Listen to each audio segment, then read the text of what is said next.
The fall of Earth. The morning started like any other across Earth. Coffee brewing in kitchens, children heading to school, traders watching markets open. No one saw the shadows growing between the stars. No one heard the silence before the storm. When the Krillian Empire's armada emerged from hyperspace, it happened all at once. 300 warships materialized above Earth like steel clouds blocking out the sun. Commander Marcus Reed stood on the bridge of the orbital defense station vigilant, watching his coffee float away as artificial gravity failed. The sensors screamed with contacts. More ships than Earth had ever seen in one place. His tactical officer's voice cracked as she reported the numbers. They weren't just outnumbered. They were facing an execution. The Krillians didn't wait for diplomacy. Their message blazed across every frequency, every screen, every device on Earth. The voice that spoke was cold, processed through translators that made it sound like grinding metal. Species designation, human. Your existence under independent rule ends today. The Krillian Empire claims this system. Surrender brings servitude. Resistance brings extinction. You have one rotation of your planet to decide.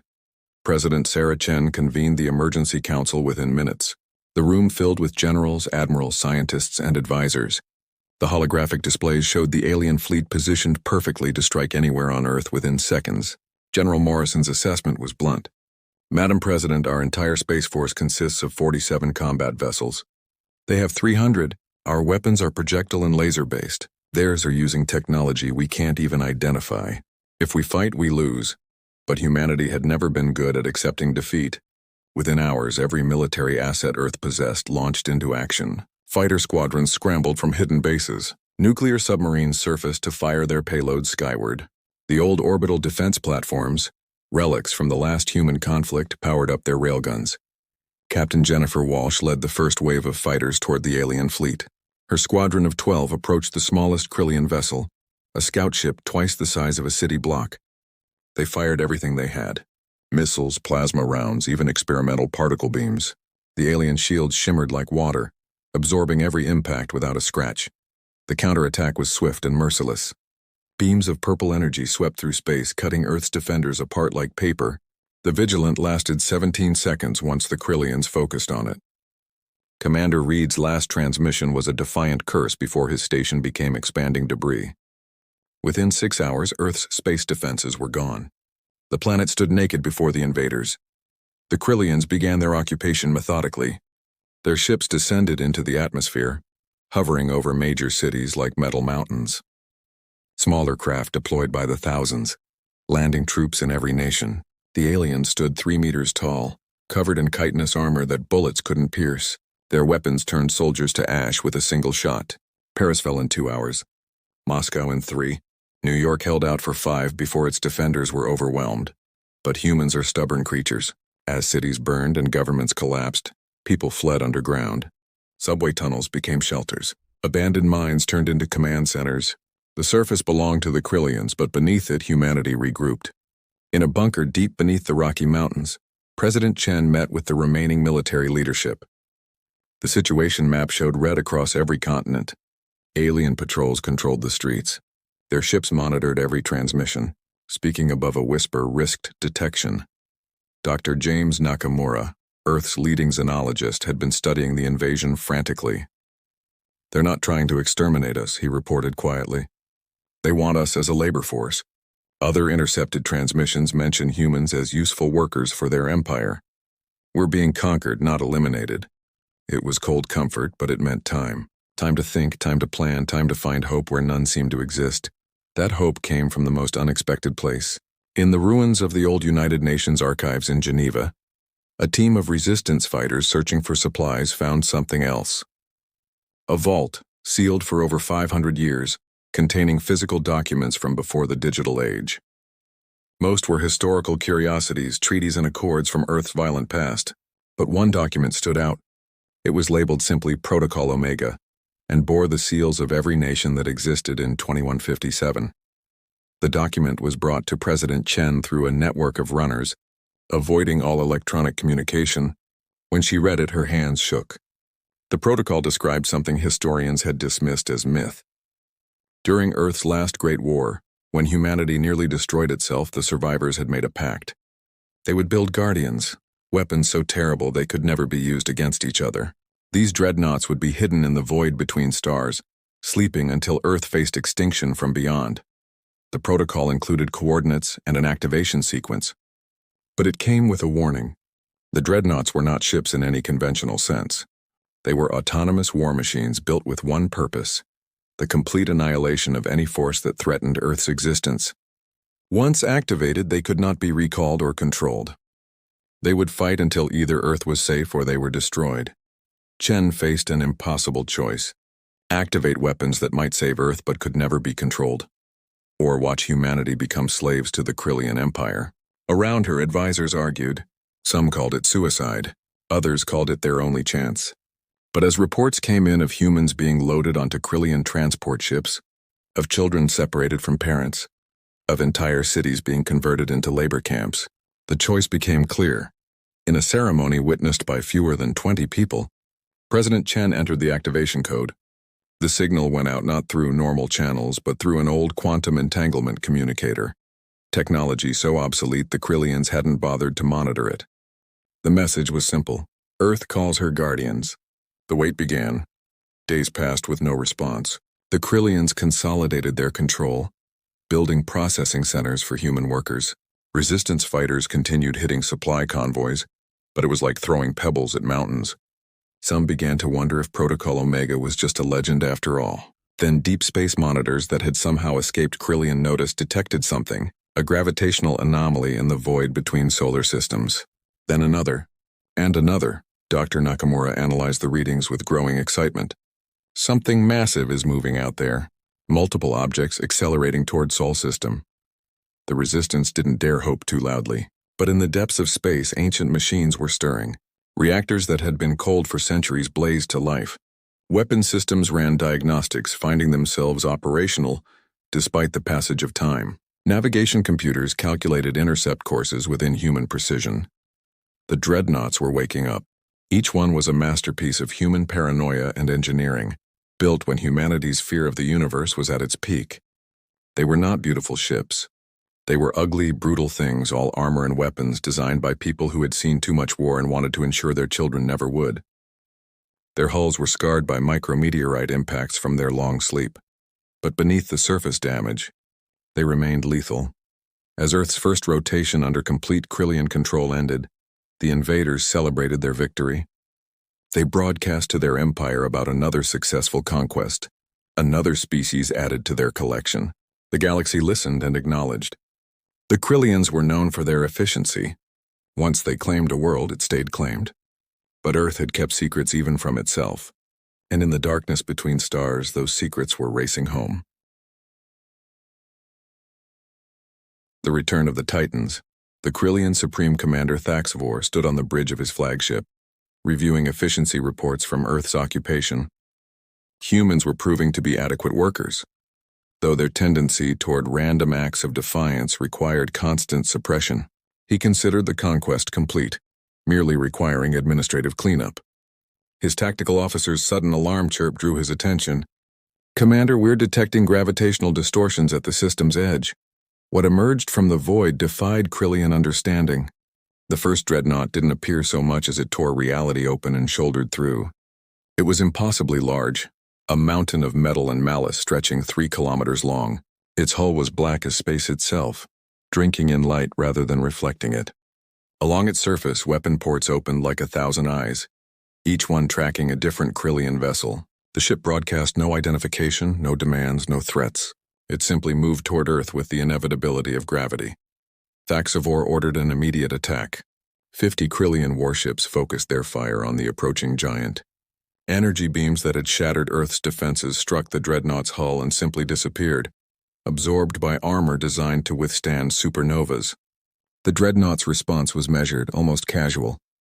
A single spinal cannon, running the length of the ship, aligned with the nearest Krillian cruiser. The weapon fired once. Where the cruiser had been, only expanding plasma remained. More gravitational tiers opened around the system. Dreadnought after dreadnought emerged, each one unique in its design but unified in purpose. One looked like a twisted cathedral of guns. Another resembled a mechanical whale bristling with missile pods. They came in silence, weapons charging, targeting systems painting every Krillian ship with invisible death marks. The Krillians, for the first time in 3 centuries of conquest, felt fear. On Earth, resistance fighters watched crude sensors with growing hope. Dr. Nakamura had managed to decode part of the Dreadnoughts' identification signals. They're running something called the Vindication Protocol. No communication, no negotiation, just the systematic elimination of all hostile forces in the system. President Chen felt a chill despite her relief. They had awakened something that couldn't be reasoned with or called off. The battle, if it could be called that, began in earnest when 12 Dreadnoughts had entered the system. They moved in perfect coordination despite no visible communication between them. The Krillian fleet, which had seemed so overwhelming just days before, suddenly looked small and fragile. Thaxvor ordered a tactical retreat, trying to regroup his forces, but the Dreadnoughts had already calculated every possible escape vector. Wherever the Krillians moved, death was waiting. The Dreadnought designated Alpha 7 demonstrated why humanity had hidden these weapons. It launched a single torpedo toward a cluster of 30 Krillian ships. The torpedo detonated into a microscopic black hole that existed for exactly 3.7 seconds. When it collapsed, those 30 ships and everything within 1,000 kilometers had been compressed into a sphere no larger than a marble. The other Krillian commanders watched their tactical displays in horror as their fleet was methodically dismantled. But the Dreadnoughts were not indiscriminate killers. When Krillian ships fled toward deep space away from Earth, they were allowed to leave. The message was clear: abandon this system and live, stay, and die. Some Krillian captains took the offer, jumping to hyperspace despite Thaxvor's orders to hold position. Others, bound by duty or fear of their commander, continued fighting. They didn't last long. The battle turned when Dreadnought Beta 3 deployed something the Krillians had never encountered. Swarms of self-replicating combat drones, each no larger than a fist, spread through space like a metallic plague. They attached to Krillian hulls and began consuming them, converting enemy ships into more drones. Within minutes, the swarm numbered in the millions. Krillian point defense systems couldn't target something so small and numerous. Ships began disappearing into clouds of their own dissolution. On Earth's surface, Krillian ground forces received orders to execute all human prisoners as leverage. But the Dreadnoughts had anticipated this. Orbital bombardment platforms hidden in the debris of Earth's defeated fleet suddenly activated. Surgical strikes from orbit disabled Krillian equipment without harming human captives. The invaders' weapons stopped working. Their shields failed. Their communication went silent. Suddenly, the 3-meter-tall conquerors faced angry humans with nothing but their physical strength. The uprising was not pretty. Humans had been enslaved, humiliated, and separated from loved ones. Now, with their captors defenseless, years of human history proved that mercy was not guaranteed for fallen oppressors. In some places, Krillian soldiers surrendered and were taken prisoner. In others, the rage of the oppressed left no survivors. The Dreadnoughts watched from orbit, their directive clear: protect humanity, eliminate threats, ignore everything else. Supreme Commander Thaxvor made a final, desperate gambit. He ordered his flagship to ram Earth itself, turning his vessel into a kinetic weapon that would crack the planet's crust. It was spite, pure and simple. If the Krillians couldn't have Earth, no one would. His ship accelerated toward the planet, shields failing, hull burning from constant Dreadnought fire. He would be remembered as the commander who broke a world rather than lost it. The Dreadnought designated Omega-1 had been built for exactly this scenario. It positioned itself between the Krillian flagship and Earth, then did something that violated several laws of physics as the Krillians understood them.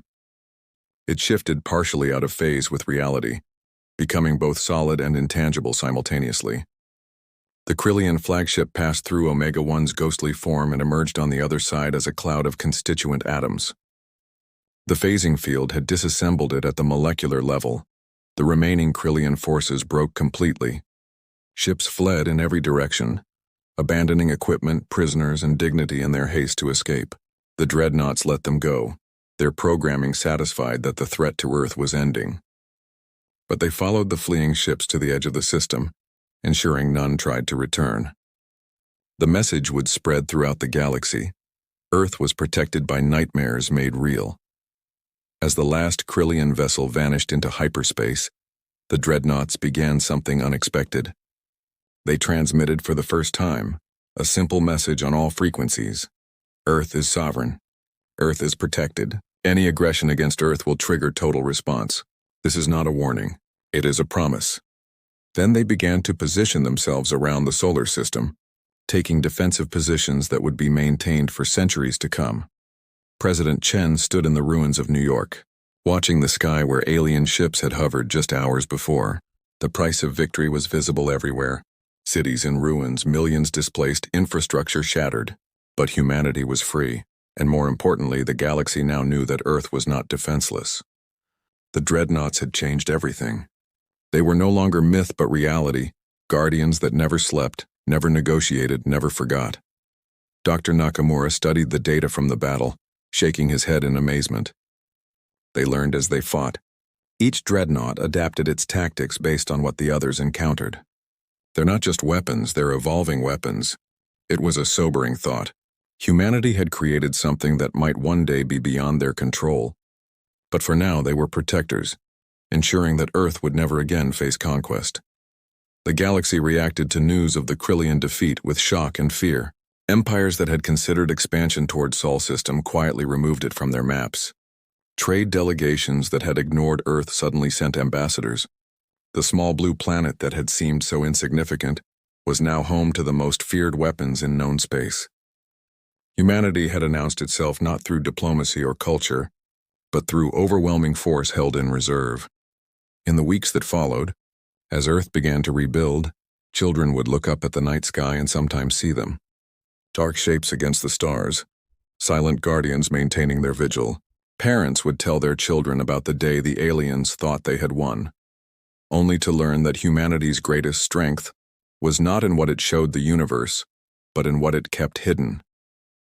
The Dreadnoughts had returned, and with them, humanity's place among the stars was secured.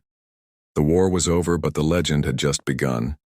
Across the galaxy, species whispered about Earth's sleeping giants, the Dreadnoughts that had emerged from the void to destroy an empire's fleet in a single day, and somewhere in the darkness between stars and places no one dared to look, other Dreadnoughts still slept, waiting for the day Earth might need them again. The universe had learned an important lesson. Humanity might seem peaceful, but beneath that peace lay preparations for war beyond imagination.